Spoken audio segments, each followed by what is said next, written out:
இன்டர்வியூன்னு கூப்பிட்டாங்க, நான் வந்திருந்தோம். ஸோ என்ன வச்சு நிறைய பேர் சம்பாரிச்சிருக்காங்க. ஓகேங்களா, என்னோட வீடியோ நிறைய ஷேர் பண்ணியிருக்காங்க. இந்த செனப்பண்ணியால நம்மளுக்குலாம் அசிங்கமா இருக்கு. நான் தான் நடிப்பு அரக்க மயிர் அரக்கங்க. வணக்கம் மக்களே, நடிப்பு அரக்கன் பழக்கப்பட்ட தருணம் இது. அவர் இல்லை, தன்னைத்தானே நடிகர் என்று ரியல் லைஃப்லேயும் சரி ரியல் லைஃப்லேயும் சரி சொல்லிக்கொண்டு திரியும் ஒருவர் தான் நம்ம வாட்டர்மெலன் ஸ்டார்.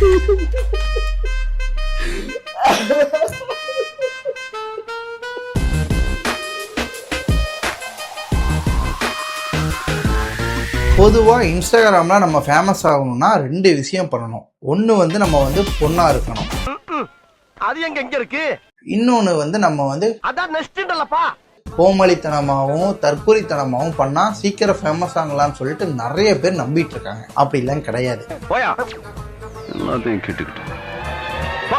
ஃபர்ஸ்ட் கஜினி படத்துல நம்ம சூர்யா சார் வாட்டர்மெலன் சாப்பிட்டு அப்படியே அசின் கூட இருக்கும்போது இப்படி போங்கன்னு சொல்லியிருப்பாரு. நம்ம தலைவர் அதை அப்படியே எடுத்து பண்ணியிருப்பாரு. அது திடீர்னு பூம் ஆயிடுச்சு. அதுல இருந்து தலைவர் என்ன நினைச்சிட்டாப்ல, நம்மளை நிறைய பேர் ரசிக்கிறாங்க, நம்மளை பாக்குறாங்க, ஸோ நம்ம நடிச்சா எல்லாத்துக்கும் பிடிக்க ஆரம்பிச்சிரும் அப்படின்னு அவர் நினைச்சிட்டாரு.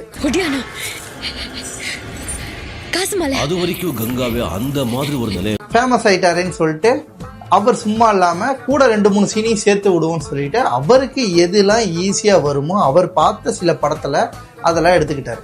என்னங்க எனக்கு ஒண்ணுமே புரியல. அதுதானப்பா எனக்கும் புரியல. ஒன்னு கஜினி படத்தோடது, 2வது சிவாஜி சாரோடது. சிவாஜி சார் மோஸ்ட்லி இதைத்தம்மா பண்ணுவாரு அப்படின்னு சொல்லிட்டு அப்படின்னு பண்ணுவாரு. அதுக்கப்புறம் 3வது நம்ம தனுஷ் சார் 3 படத்துல நடிச்சது அந்த கிளைமேக்ஸ் சீன் அப்படின்பாரு. தலைவர் இப்படியே ஒவ்வொரு ரீல்ஸா பண்ணி ஃபேமஸ் ஆயிட்டாரு. நம்மளும் சும்மா இல்லாம பார்த்து கமெண்ட் பண்ண ஆரம்பிச்சிட்டோம்.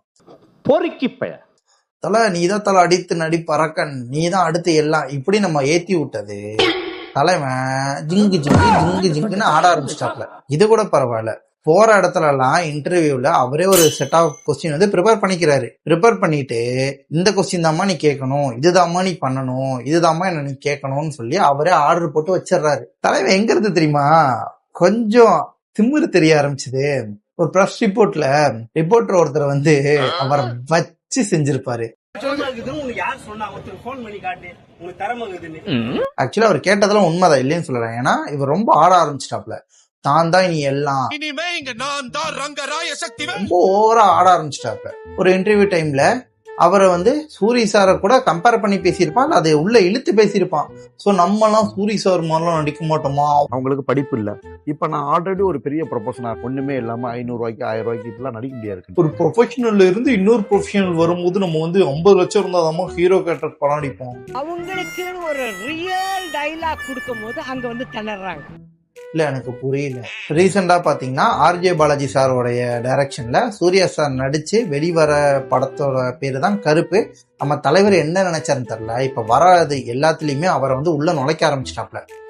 நிறைய மீடியாஸ்ல யாரு பாப்புலரா இருக்கா அப்படின்னு தெரிஞ்சுட்டு நம்மளோட ஓரளவு மக்களுக்கு முகம் தெரிஞ்சது போது நம்ம பாப்புலர் யாரு கேட்டாலும் தெரியுதுல. நம்ம சூர்யா சார் அதுல ஒரு சீன்ல அதே சேம் வாட்டர்மெலன் சாப்பிட்ற மாதிரி இருந்திருக்கும்.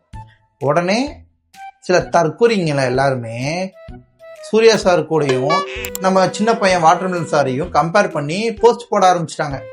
இது அவர் பேஜில் எடுத்து போட்டு பெருமிதம் அடைய ஆரம்பிச்சிட்டாரு. ஒரு பெரிய படம் ப்ரொமோஷனுக்கு கூட வாட்டர்மெலன் ஸ்டார் நடிப்பு அரக்கன் டாக்டர் டி திவாகரோட டீம் தேவைப்படுது. இதுதான் power of the watermelon star. இல்ல எனக்கு புரியல. அவரு கஜினி படத்துல சூர்யா சார் ஒரு சீன் பண்ணாரு, அந்த சீனை திருப்பி அவர் ரீக்ரியேட் பண்றாரு. பிகாஸ் அவர் சீனை அவரோட ஃபேன்ஸ்க்கு பிடிக்குன்றக்காக ரீக்ரியேட் பண்றாரு தவிர உங்க சீனை ரீக்ரியேட் பண்ணல.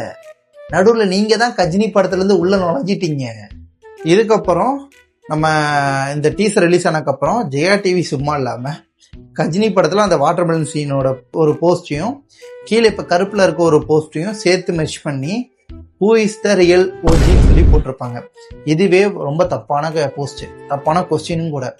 நான் சூர்யா சாருங்கிறது ஸ்டார்டிங்ல எவ்வளவு கஷ்டப்பட்டு எப்படி அடிபட்டு ஆக்டில் நிறைய படம் நடிச்சு இப்போ வந்து ஒரு நல்ல நிலைமையில இருக்காரு. அப்ப இருக்க ஒரு மனுஷனை வெறும் 50 ரீல் 100 ரீல் போட்ட ஒரு ஆள் கூட கம்பேர் பண்றது எந்த வகையில வந்து ஒரு ஈக்குவாலிட்டி?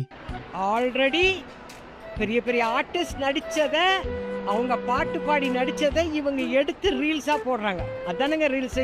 இதை வந்து நம்ம ஆக்டர் சாந்தனு பாக்யராஜ் சார் வந்து ட்விட்டர்ல வந்து இந்த மாதிரி போஸ்ட் பண்ணிட்டு இதை நீங்க உடனே டெலீட் பண்ணுங்க, இது ரொம்ப தப்பு, இப்பெல்லாம் நம்ம வந்து கம்பேரே பண்ணக்கூடாதுன்னு பேசியிருப்பாரு. பிகாஸ் ஒரு சக நடிகருக்கு இந்த மாதிரி நடக்கும் போது அவர் கூட இருக்க இன்னொரு சக நடிகர் கேள்வி கேட்கறது தப்பு இல்லை, ஓகேவா? ஆனா நம்மால் சும்மா இருந்திருக்கணுமா இல்லையா? அதுலயும் நம்மால் நுழைய ஆரம்பிச்சிட்டாப்ல. நடிகர் சாந்தம் அண்ணாவை கேட்கிறேன், ஏன் இந்த பொறாமை? இன்ஸ்டாகிராம் பேஜ்ல பக்கமா பேச ஆரம்பிச்சிட்டாப்ல. ரீசெண்டா வந்து கலாட்டா இன்டர்வியூ சேனல்ல வந்து இன்டர்வியூக்கு கூப்பிட்டுருப்பாங்க. கருப்பு பட டீசர் ரிலீஸ் பண்ணிருக்காங்க. அதுல தலைவனும் போயிருப்பாப்ல. இன்டர்வியூ ஸ்டார்ட் பண்றதுக்கு முன்னாடியே நம்ம ஆங்கர் அண்ணா கிட்ட வந்து அவர் முன்னாடியே சொல்லி வச்சிருப்பார் போல ஒரு செட் ஆஃப் இதெல்லாம். அவர் வந்து அந்த மாதிரி கேள்வி கேட்கல, ஓப்பனா ஒண்ணு சுத்தியில எடுத்து மூஞ்சில் அடிக்கிற மாதிரி நங்குன்னு அடிக்கிற மாதிரி கேள்வி கேட்டிருப்பாரு. லேண்ட் ஆஃப் உட்டோப்பியான்னு ஒரு விஷயம் சொல்லுவாங்க. அப்படின்னா என்னன்னா, நிஜ வாழ்க்கையில நடக்க முடியாத விஷயத்தெல்லாம் ஒரு கனவு வாழ்க்கையில வாழ்வாங்க. அதுக்கு அவர் பதில் சொல்லிட்டு எனக்கு இன்டர்வியூ வேணாம்னு சொல்லிட்டு எந்திரிச்சிருக்கலாம். ஆனா நம்ம தலைவன் அப்படியே எந்திரிச்சு கேமரா விட்டு வெளியே வந்து, தம்பி ஒரு நிமிஷம் இங்க வரீங்களப்போ, நான் முன்னாடியே சொன்னேன்லப்போ இந்த மாதிரி கேள்வி கேட்க கூடாதுன்னு, நீ எப்போ இந்த மாதிரி கேள்வி கேட்கறேன்னு சொல்லிட்டு அவர் சொல்லிடுவாரு. என்னோட இதுல வந்து என்னாச்சு? ஒரே ஒரு நிமிஷம். இல்ல நீங்க சொல்லுங்க. இல்ல வாங்க, நீங்க நார்மலாவே சொல்லலாம், உட்காருங்க, பரவாயில்ல. சொல்லிதான் அவர்கிட்ட ஆரம்பிச்சு. அதெல்லாம் கிடையாது. ஏன்னா அவர் சொன்ன கேள்வி கேட்கல. இவர் என்ன நினைச்சு வந்திருப்பாருன்னா, மத்த இன்டர்வியூ லோக்கல் சேனல் மாதிரியே இந்த சேனல் வந்து நம்ம சொல்றதை மட்டுமே பண்ணுவாங்க அப்படின்னு நினைச்சு வந்திருக்காரு. ஆனா குட்டி பையன் திவாகரன்னா நான் உங்களுக்கு ஒரு முக்கியமான விஷயத்த சொல்லணும். இதுக்கு முன்னாடி உங்களை கூப்பிட்ட சேனல் எல்லாமே நீங்க நடிப்பு நல்லா நடிக்கிறீங்கன்னு கூப்பிட கிடையாது. உங்களுக்கு ஒரு ஃப்ரேம் இருக்கு, நீங்க ஒரு கோமாளித்தனத்தை பண்ணி தற்கொலைத்தனத்தை பண்ணி நீங்க வந்து ஒரு ஃப்ரேம் வாங்கி வச்சிருக்கீங்க. அந்த ஃப்ரேமை யூஸ் பண்ணிக்கணும் தான் எல்லாருமே கூப்பிட்டுருக்காங்க. தம்பி அழுகுனோடனே அவன் அழுது கட்டுறோம்,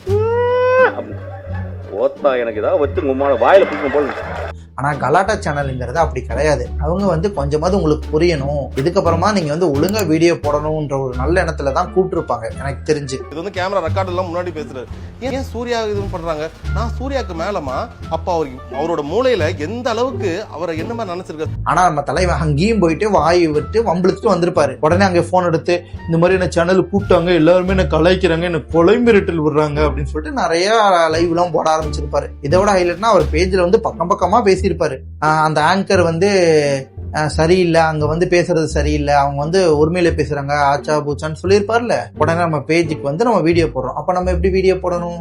ஓகே, உன்னை வந்து கூப்பிட்டு இந்த மாதிரி பண்ணிட்டாங்க, நீ நினைச்சது அங்க நடக்கல, உன் சைடு அது ஃபால்ட், நீ வந்து என்ன பண்ணிருக்கணும் தலைவா?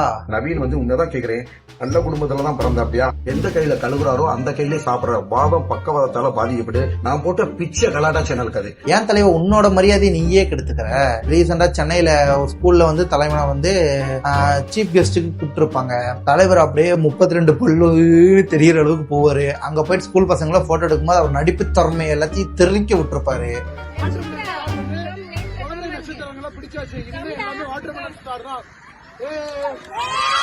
இவர் என்ன கழட்டிட்டாருன்னு எல்லாரும் சீஃப் கெஸ்டா கூப்பிடுறீங்கன்னு எனக்கு நிஜமா புரியல.